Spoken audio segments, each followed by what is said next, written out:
Boa tarde novamente a todos. Hoje assunto novo. Vamos lá, né? Todo dia, toda semana um assunto novo. Qual é o de hoje? A gente está falando sobre a formação dos estados nacionais. Quando eu falo de formação dos estados nacionais, é uma consequência do que a gente está vendo desde que começou o processo das cruzadas, o renascimento comercial, a busca por centralização, uma mudança da estrutura, a estrutura medieval estamental do nobre que lutava, de perder um pouco essa função, do feudalismo enfraquecer, que era o poder fragmentado, e a centralização do poder. Aquela sequência no final que marca o final da Idade Média com a estrutura comercial, com corporações de ofícios, guildas, grêmios, ligas, que vão ajudar a fortalecer o poder real, que vai poder quebrar o vínculo que ele tinha com a nobreza como uma fidelidade de suporte de armas. Era o que ele tinha para poder ser forte. Era uma dependência da relação de suzerania e vassalagem.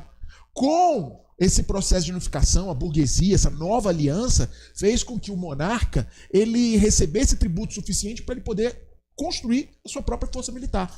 Por meio do mercenarismo no início, não existia um exército permanente, mas ele consegue ter uma força militar. O uso da violência, o uso da força. Só que ele tem que saber lidar, e aí vai ter que saber equilibrar nessa balança a relação com o nobre que deixa de ser nobre, de luta, o nobre que então vai incorporar à estrutura monárquica um papel mais burocrático, de construção de controle burocrático, ou seja, a formação de um Estado nacional, mais do que uma monarquia do rei no trono, coroa, aquela coisa toda. Agora o Estado Nacional é uma máquina, Hoje nós vivemos sobre um Estado Nacional, só que não é um Estado Nacional moderno. Isso ficou para trás, é o que a gente estuda hoje. Hoje é um Estado Nacional com sua Constituição, seu modelo político, sua definição de poder, sua divisão de poder, executivo, legislativo, judiciário.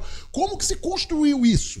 Câmara dos Deputados, vereadores, governador, prefeito, toda uma estrutura estatal de organismos, órgãos, instituições que compõem.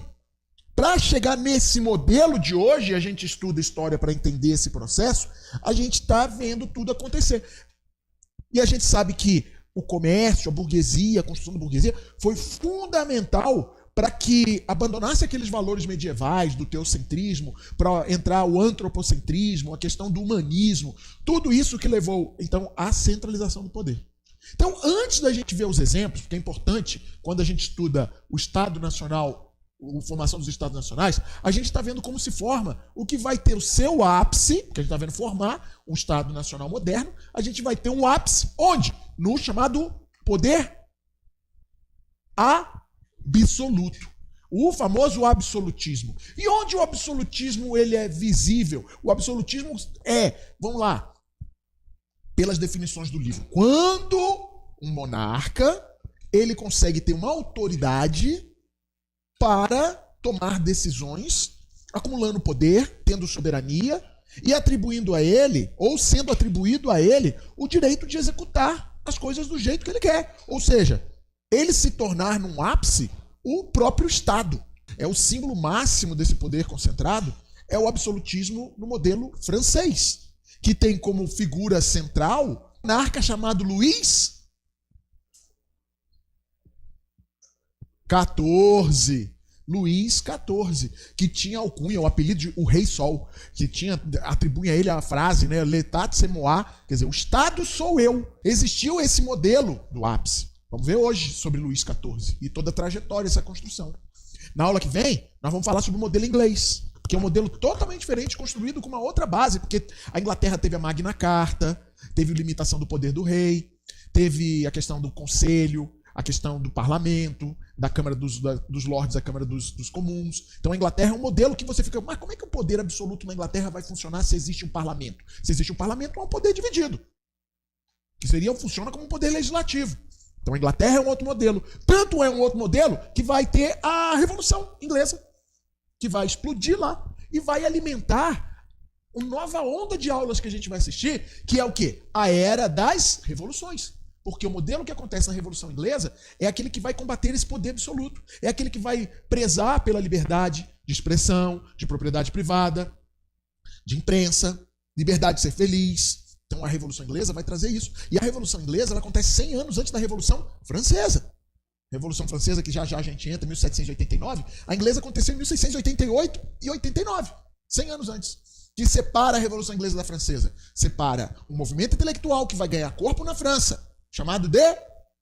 Qual movimento intelectual que vai ganhar corpo na França? O Iluminismo.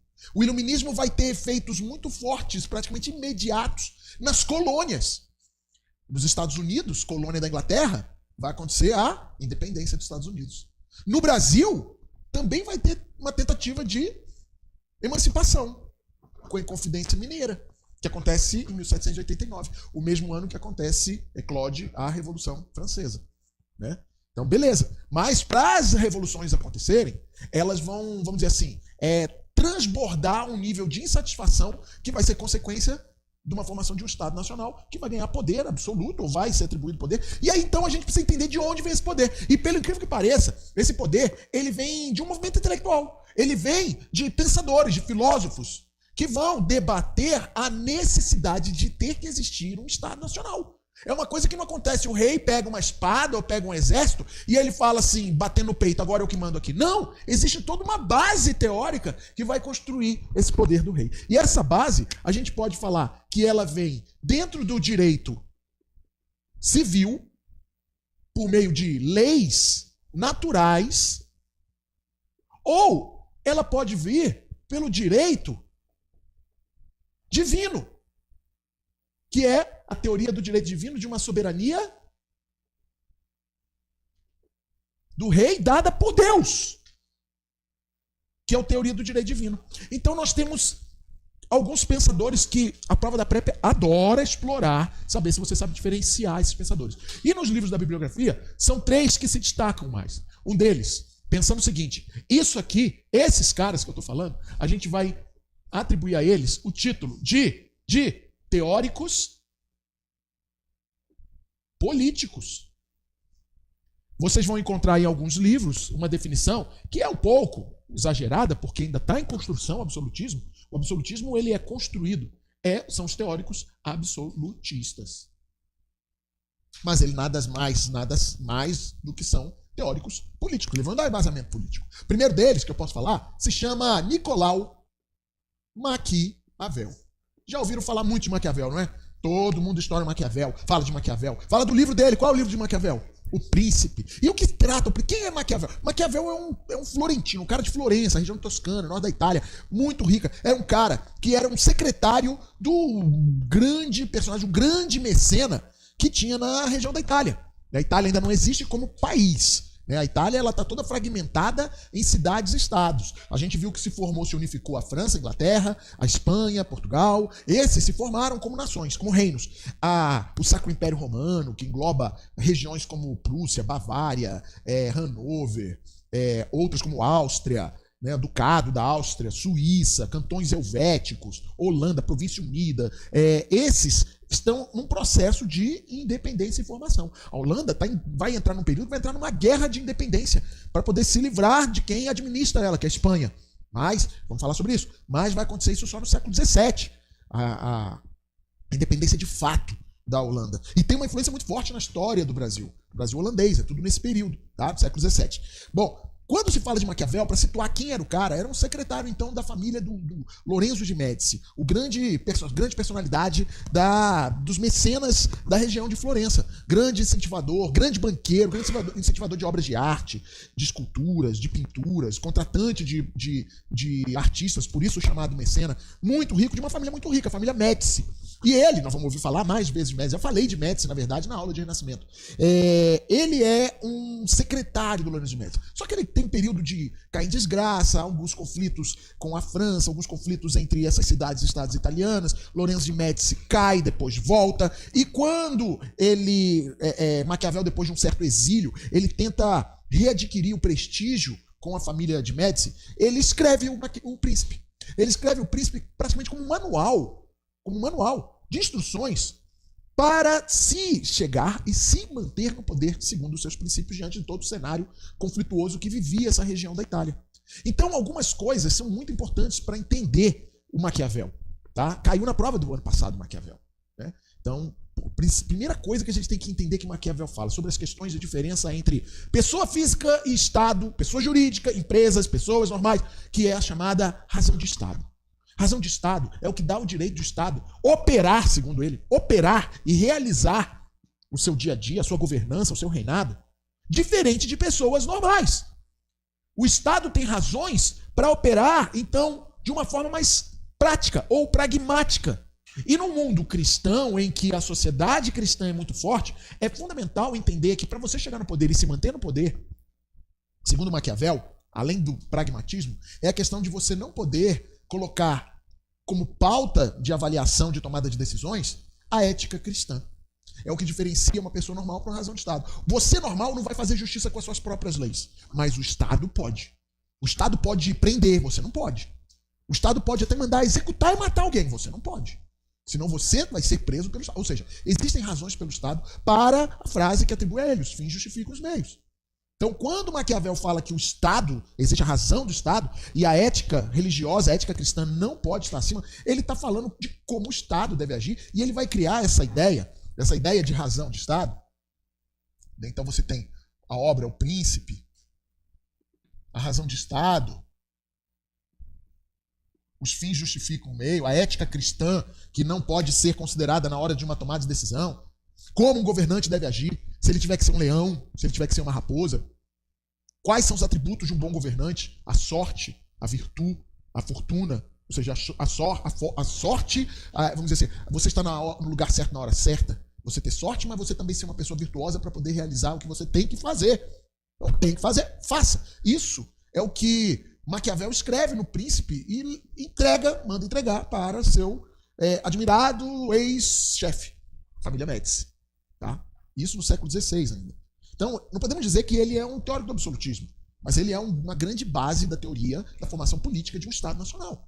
Até hoje, Maquiavel é estudado porque ainda se pauta esses mesmos princípios na razão do Estado. E o engraçado é que muita gente chama de, às vezes atribui até a ele, né, de uma forma até certamente injusta, falar que algo mal é algo maquiavélico, né? Então a gente fala assim, uma pessoa maquiavélica. Não, por quê, cara? Porque não sabe separar o que é o estado da pessoa normal. O Estado tem suas razões para justificar os seus fins, segundo Maquiavel. Então não é maldade matar alguém ou condenar alguém, o Estado. Mas vocês, sim, vocês estão errados. Vocês vão ser, vamos dizer assim, vocês vão ser julgados pelo Estado e o Estado não vai ter dó de vocês se vocês estiverem contra os princípios estabelecidos de razão do Estado existir, do Estado se governar. Então as leis, elas servem para dar esse embasamento de poder passar gerações, passar governantes, passar deputados, passar governadores, passar presidentes, e a lei ela é soberana. A lei vai ser a própria razão do Estado existir e de todos nós aceitarmos. Né? Para alguns, aceitar o que o Estado impõe, sendo desafiando ou não, ou simplesmente aceitando, a gente faz parte de quê? De um processo que foram criadas leis e a gente deve obedecer essas leis. Em princípio. Daqui a pouco, na Revolução Inglesa, vai se levantar. As revoltas, elas também são legítimas. Então, se levantar contra um tirano também é legítimo. Faz parte. Né? Mas a gente vai ver isso num processo depois do ápice de chegar aqui na formação dos Estados Nacionais, no absolutismo. E outra figura muito importante, já é um cara, é um inglês, chamado Thomas Hobbes. Já é um cara que vai viver durante, inclusive, a Revolução Inglesa, e ele vai viver a Guerra Civil na Inglaterra. E por ver isso, o homem, o lobo do homem, o homem vivendo num estado de guerra, o homem não se entendendo, o homem sendo egoísta, mesmo não sendo mal, ele compartilha com seus pares quando o cenário que há para todos. Mas quando só há o que é bom da vida para um, o homem tende a disputar para ele aquele bem da vida, aquele bom da vida. Ou seja, demonstra que o homem, dentro dos seus princípios naturais, ele tem alguns instintos como animais que vão fazer com ele, naturalmente, o justnaturalismo, a questão natural do homem, é agir em estado de guerra. Se tiver um copo d'água para 20 pessoas matarem a sede, vão se matar e vai beber a água o mais forte. Então, Hobbes, ele escreve um livro chamado Leviatã, no século XVII, durante o período, é um livro longo, tem várias edições. Ele que fugiu da Inglaterra no meio da Guerra Civil, da Revolução Inglesa, que foi para os Países Baixos, foi para a Holanda. De lá ele escreveu e ajustou e mudou. Então existem várias edições que ele foi corrigindo a obra dele. É o Leviatã, uma figura mitológica na Bíblia, né? Então tem uma questão cristã da figura do Leviatã. Aquele que então é como uma espécie de hidra, né? Que você corta a cabeça e surge e vai multiplicando. Mas o que se deve entender é que o Hobbes, ele constrói algo que nós utilizamos até hoje. Até hoje nós utilizamos. Que é o chamado no Leviatã, vamos botar assim, é um livro dele, já que eu botei o Príncipe, o livro dele é o Leviatã. Mas o legado do Hobbes, que a gente usa até hoje, é o contrato social. E o que é o contrato social? É quase que um entendimento da população civil que é necessário para não viver em estado de guerra a gente aceitar uma certa submissão. Aceitar que vai ter um governante que vai tomar as decisões pela gente. Que vai, doa quem doer, decidir por você. E a gente vive num estado de contrato social. Ou seja, pensadores como Hobbes, chamados de contratualistas, já colocam isso. Porque, por exemplo, quando nós, vocês não, todos nós, quem está assistindo, quem está aqui, todo mundo que nasce, já tem que fazer um primeiro contrato social com o Estado. E qual é o nome do primeiro contrato social? Certidão de nascimento. Certidão de nascimento. Depois você tem que tirar a identidade, tem que tirar a CPF, agora está unificando, está digital, mas é o quê? É um contrato social. Você é brasileiro. Se você quiser sair do Brasil, você pode. Desde que você se enquadre com as obrigações que o Estado impõe a você. E assim com outras coisas também. O contrato social é demonstrado no dia a dia. Por exemplo, você consegue pegar um carro, se você pegar um carro e começar a dirigir o carro sem tirar a carteira de motorista, você vai ter o carro apreendido e vai levar uma multa. O Estado estabelece regras para você fazer uma prova de direção que vai te habilitar a poder dirigir desde que você tenha essa carteira aprovada pelo sistema que eles criaram lá do Detran, Denatran, o órgão que o Estado criou. Cara, o Estado começa a criar órgão para controlar. As Forças Armadas, as próprias Forças Auxiliares, são instituições do Estado, cada um com uma função. Para você votar, criou um órgão. E você precisa ter um título de eleitor para votar. E você é obrigado a votar. E você é obrigado a tirar o título de eleitor. E se você faz um curso superior, você vai precisar ter habilitação. Você se militar, você se forma na AMAN, ou na AFA, ou numa academia militar, depois que você apresenta, por exemplo, o seu TCC e você tem ele aprovado. E aí você sai bacharel em ciências militares. Mas se você fizer direito, você termina o curso de direito em 5 anos, você pode advogar? Não, porque o Estado estabeleceu que existe uma instituição chamada Ordem dos Advogados do Brasil que controla quem é que pode advogar. Você vai ter que fazer a prova da OAB para ter um número e a carteira da OAB. Toda vez que você for entrar com uma petição ou você for atuar diante de um tribunal, você tem que colocar lá qual é o número da sua OAB. Senão você não existe, cara. Não adianta ter um diploma de curso superior. Se aquele curso superior exige você estar ligado a um organismo, seja um conselho médico ou um conselho de contabilidade, né, ou a própria ordem dos advogados, Estado, contrato social. Então a ideia dele é que cada pessoa tem que entender que o governante, preferencialmente um monarca, né, que tem poderes ali, e aí a gente vai falar já do poder divino, já tem algo diferente na figura de um monarca, diferente de alguém que chega no poder de outra forma. Você entender que atribuir a ele é necessário. É quase que cortar na sua própria carne, aceitar que a gente não vai viver um mundo selvagem, porque senão é um mundo de guerra. Então a gente simplesmente aceita. A gente vai lá, seu pai, sua mãe, você nasceu, já faz o registro. Tudo que você faz, você já sabe que para dirigir você vai precisar da carteira de motorista. Então você aceita que o Estado é soberano diante dessa circunstância de contrato social.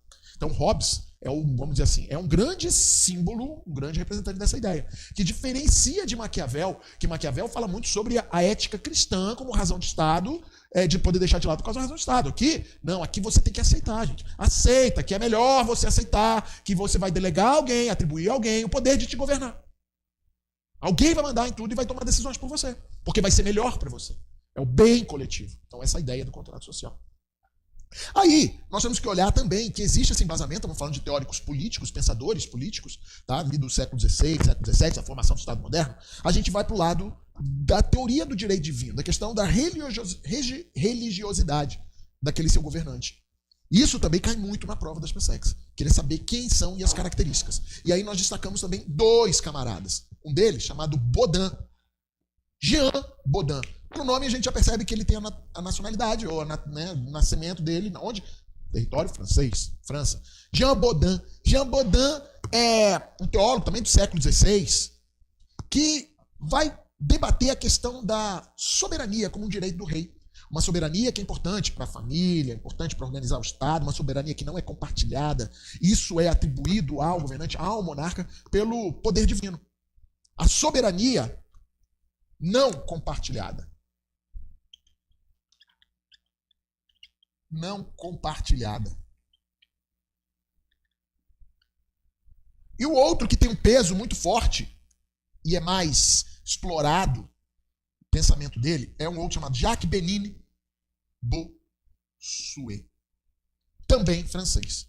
Bossuet viveu na corte do Luís XIV.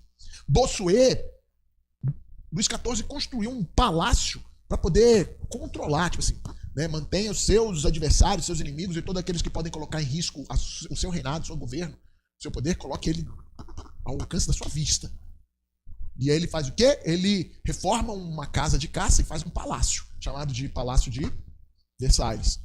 E vive, cara, mais de 5 mil pessoas nessa corte, no Palácio de Versalhes, que fica a 15 quilômetros de Paris. E lá tem um corpo de nobres, que são ex-lutadores, que agora são proprietários de terra, fazendeiros, ruralistas, né, grandes proprietários de terra. Os nobres, eles vão se sujeitar a viver sob a tutela, sob os cuidados de Luís XIV. E a igreja também vive. Lembrando que a igreja levou um golpe muito grande na reforma religiosa, que acabou com o monopólio, né, do domínio cultural, intelectual, de todos os movimentos da Igreja Católica de Roma. A Igreja de Roma, com a divisão, com a Igreja, com a Reforma Protestante, que traz essas consequências pesadas para a Igreja. Bossuet, então, era um padre, que viveu na corte. E dentre os homens da Igreja, o corpo eclesiástico que celebrava as missas, que ouvia as confissões, que viviam na corte, que agora, lembrando, as alianças agora, que antes era monarca, e lembrando que o Papa era aquele cara que era o guarda-chuva de proteção sobre todos os reinos europeus, ele já não é mais com a reforma religiosa. Muitos europeus, principalmente a burguesia, se descambou para o lado da onde? Do lado do calvinismo.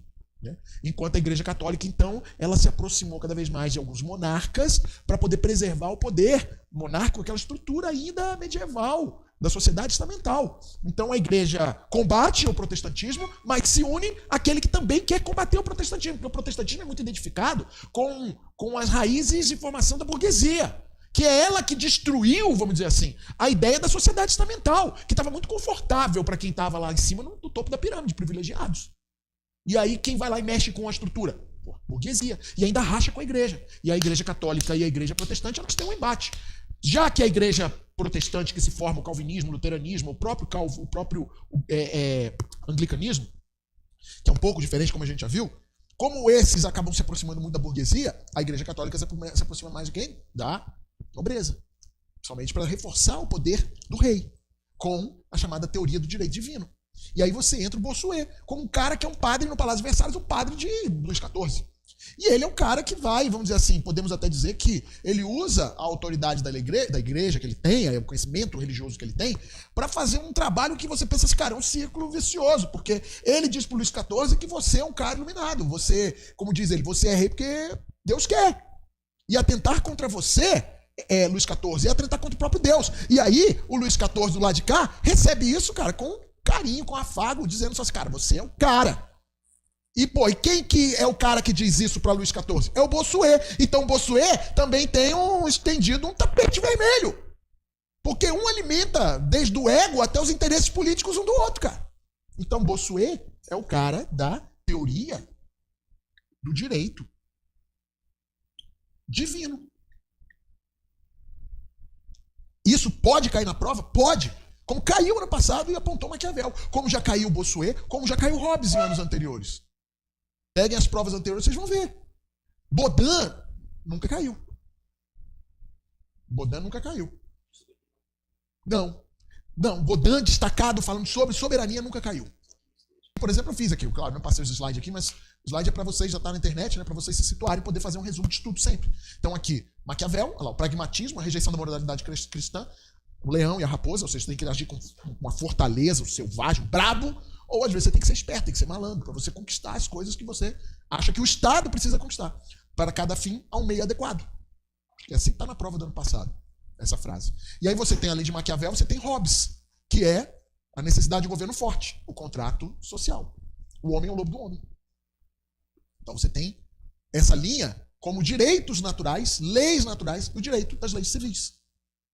E você tem a teoria do direito divino, a soberania e o direito divino. A figura de Baudin, Jean Baudin, 1530-1596, representa a imagem de Deus.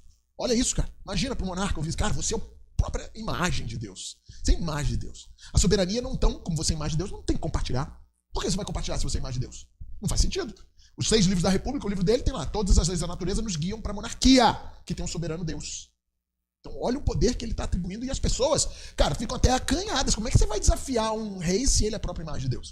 Se quem está falando isso é alguém que conhece a religião e a fé. Um pregador, um padre, um estudioso. E aí você vem reforçado com a teoria do direito de Jacques Pennine Bossuet, que já viveu na corte. Ele morre em 1704. Então, o direito divino dos reis. Os reis são enviados para exercer o poder de Deus.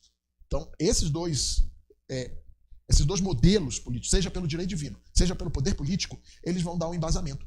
Alguns vão ter mais influência na França, outros vão ter um peso maior na Inglaterra, outros vão ter um peso maior na Espanha, outros em Portugal, mas todos vão ter um peso nesse período de fazer com que o Estado Nacional tenha um soberano, e esse soberano é quem? Como diz Baudin, soberano Deus. Soberano Deus. Tá? Então, aqui a obra política segundo as Sagradas Escrituras, um rei, uma fé, uma lei. Ou seja, o rei é Deus porque o rei é rei porque Deus quer. O que ele diz, o que ele tem de fé, é a lei. Isso, cara, isso fica muito evidente, fica muito forte, porque justamente é uma forma do catolicismo de Roma se manter no poder diante das ameaças protestantes, porque são os protestantes que têm o dinheiro, eles que têm a grana no bolso. Eles que podem contratar exército. Imagina, cara, se a burguesia se levanta contra uma monarquia, dinheiro eles têm. Então, o medo dessa burguesia se levantar fortalece a união entre nobres e a igreja católica. Então, isso tudo vai dar base, então, de dizer que o Estado Nacional precisa de um soberano. Preferencialmente, um soberano que vai representar a imagem de Deus, e esse soberano tem que ser um rei, um monarca. E aí, nós temos que ver o que acontece no processo, e a gente analisa, olhar o papel do desenvolvimento da França. Porque a França vai chegar em Luís XIV como seu ápice, vai entrar em crise no final do reinado de Luís XIV, vai estar extremamente endividada no sucessor de Luís XIV, que é Luís XV, que não é filho dele, é bisneto de Luís XV, de Luís XIV. Luís XIV viveu, foi governante de 1643 até 1714, 15 ali ele era o governante. Ou seja, muitos anos, desde criança, porque o pai dele morreu ali desde 6 anos de idade, ali ele, claro, ele tinha um regente até ele assumir o governo próprio. Mas Luís XIV era de uma dinastia chamada Bourbon. Teve o Luís XV, depois a gente vê o neto de Luís XV, o sucessor de Luís XV, famoso Luís XVI, que foi vítima do tribunal revolucionário na França. Foi guilhotinado. Foi o primeiro rei a ser executado por um processo jurídico? Não. Luís XIV não foi.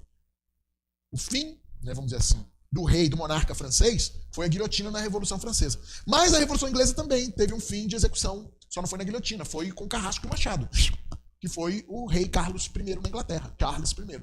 Hoje, na contagem aberta dos Johns, dos Ricardos, dos Williams, né, das Elizabeths, da vida da Inglaterra, o monarca atual da Inglaterra se chama Carlos III. Charles III. O Carlos I e o Carlos II, eles viveram na Revolução Inglesa. Então, Carlos I foi executado, Carlos II, filho dele, que se tornou rei depois da restauração. Mas antes de falar da Inglaterra, falar aqui da França. A França tinha um cenário caótico de guerra religiosa. Tá? Então o cenário estava crítico na França.